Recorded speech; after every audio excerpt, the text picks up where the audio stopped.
Bienvenidos al canal Curso Geotecnia. Vamos a continuar con el ejemplo 3.1 y vamos a desarrollar la parte B.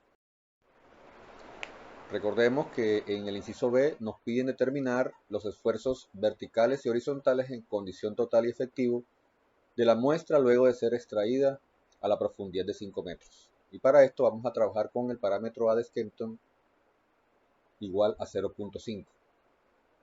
Aquí tenemos las condiciones en campo antes de ser extraída la muestra, los esfuerzos en condiciones totales, los esfuerzos en condición efectiva, y lo que buscamos es evaluar el estado tensional de la muestra en el laboratorio una vez extraída. ¿Cuáles son los esfuerzos que están presentes en la muestra? Antes de explicar lo que ocurre cuando sacamos la muestra del depósito, vamos a entender el proceso inicialmente generando una descarga por excavación, manteniendo al elemento de suelo dentro del depósito.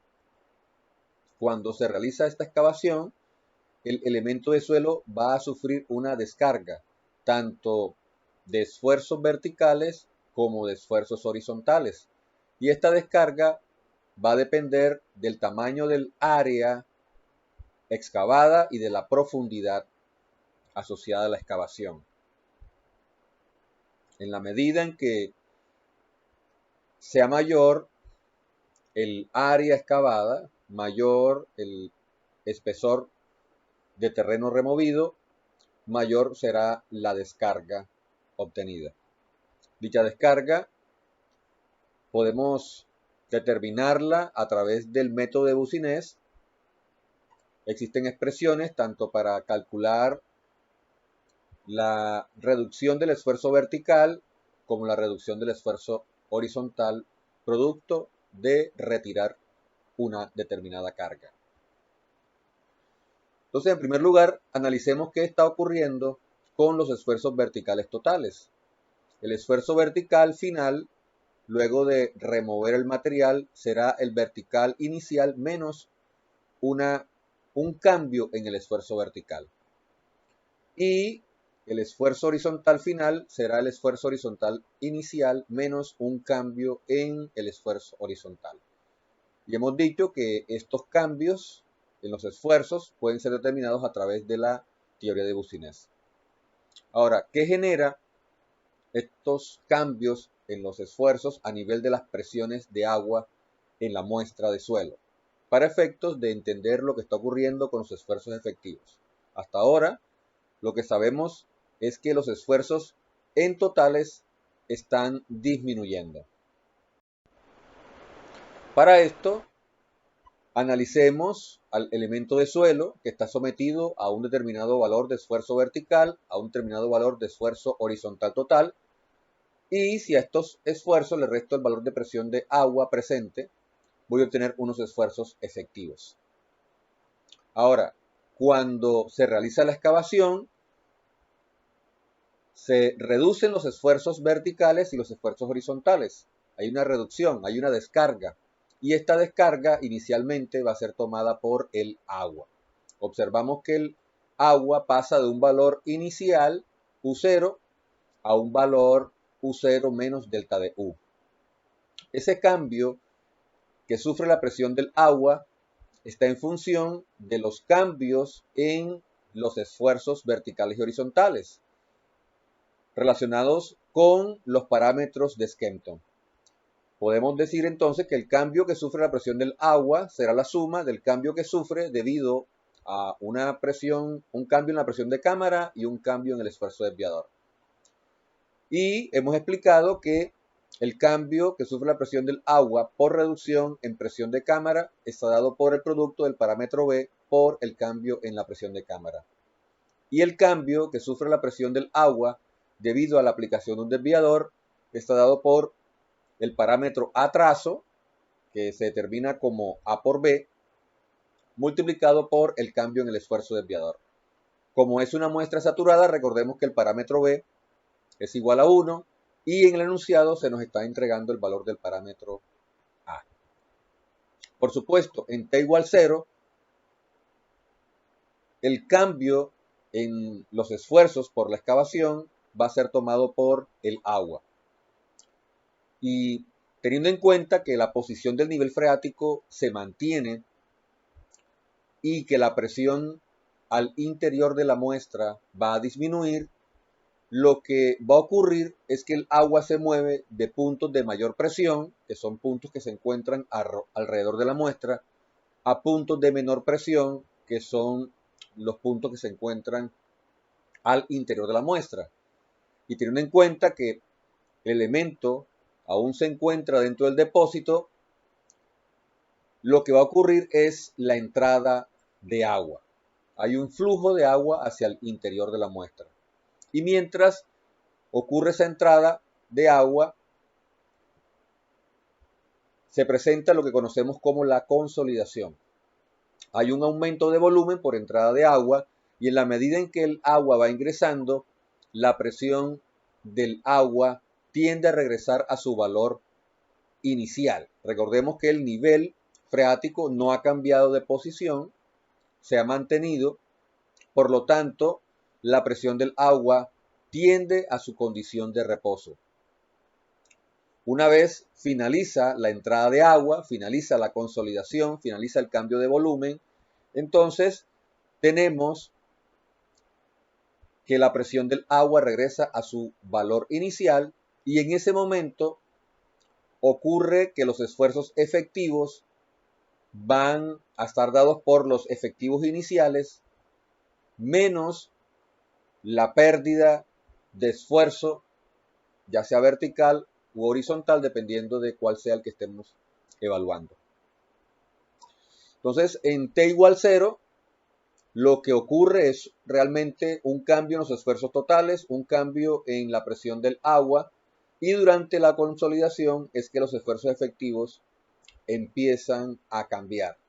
En este caso, debido a la excavación, lo que ocurre es una pérdida en los esfuerzos efectivos.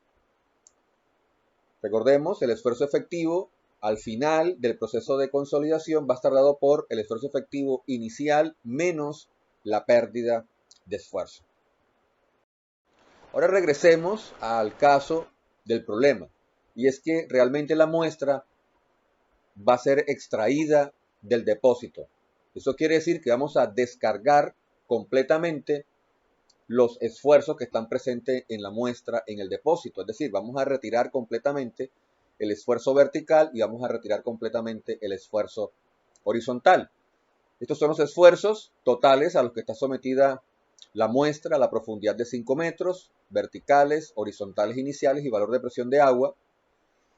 La diferencia me da el estado tensional en efectivo y lo que me están preguntando es cuál es el estado tensional de la muestra luego de ser retirada de la profundidad. ¿Cuáles son los esfuerzos verticales totales, horizontales totales, al final, es decir, una vez se extrae del depósito? Y por supuesto, ¿cuál es el valor de presión de agua asociado? Entonces, vamos a relacionar lo que hemos explicado. Si vamos a determinar el cambio que sufren los esfuerzos verticales totales, entendemos que el esfuerzo vertical final será igual a 0. ¿Por qué? Porque el cambio en el esfuerzo vertical corresponde a el esfuerzo vertical inicial. Estamos retirando completamente el esfuerzo vertical. La muestra ahora, afuera, por fuera del terreno, no está sometida a ninguna carga externa. Y el esfuerzo horizontal final va a ser igual a 0 debido a que el cambio en el esfuerzo horizontal corresponde al esfuerzo horizontal inicial. ¿Qué ocurre entonces con el valor de la presión del agua, dado que hemos retirado completamente los esfuerzos totales? Entonces, la presión del agua, una vez se extrae del depósito la muestra, será igual a la presión de agua inicial menos el cambio que sufre la presión del agua. Y ya sabemos que el cambio que sufre la presión del agua se debe al cambio que ocurre por presión de cámara y al cambio que sufre debido al desviador. Entonces podemos escribir para el cambio en la presión del agua que el cambio en la presión del agua debido al cambio en la presión de cámara es el producto del parámetro B por el cambio en el esfuerzo horizontal. Y en este caso, el cambio en la presión del agua debido al desviador viene siendo al parámetro atraso multiplicado por el cambio en el esfuerzo desviador. Debemos entender que el cambio en el esfuerzo desviador hace referencia a la diferencia que existe entre el cambio en el esfuerzo vertical y el cambio en el esfuerzo horizontal. Este viene siendo el cambio en el esfuerzo desviador, que será multiplicado por el parámetro atraso para determinar el cambio en la presión del agua debido al cambio en el esfuerzo desviador. De esta manera podemos entonces reemplazar los datos que son conocidos en el problema. El parámetro B es 1 debido a que la muestra se encuentra saturada. El cambio en el esfuerzo horizontal es el esfuerzo horizontal inicial, 66.04. El parámetro A en el problema nos dicen que trabajemos con 0.5, parámetro B1, y el cambio en el esfuerzo desviador, pues es la diferencia en los esfuerzos verticales y horizontales. 96 menos 66.04. Si operamos, obtenemos un cambio en la presión del agua de 81.02 kilopascales. Por lo tanto, la presión del agua, cuando retiramos la muestra, será la inicial menos el cambio, 29.43, que es la presión del agua en el sitio, menos el cambio al ser retirada.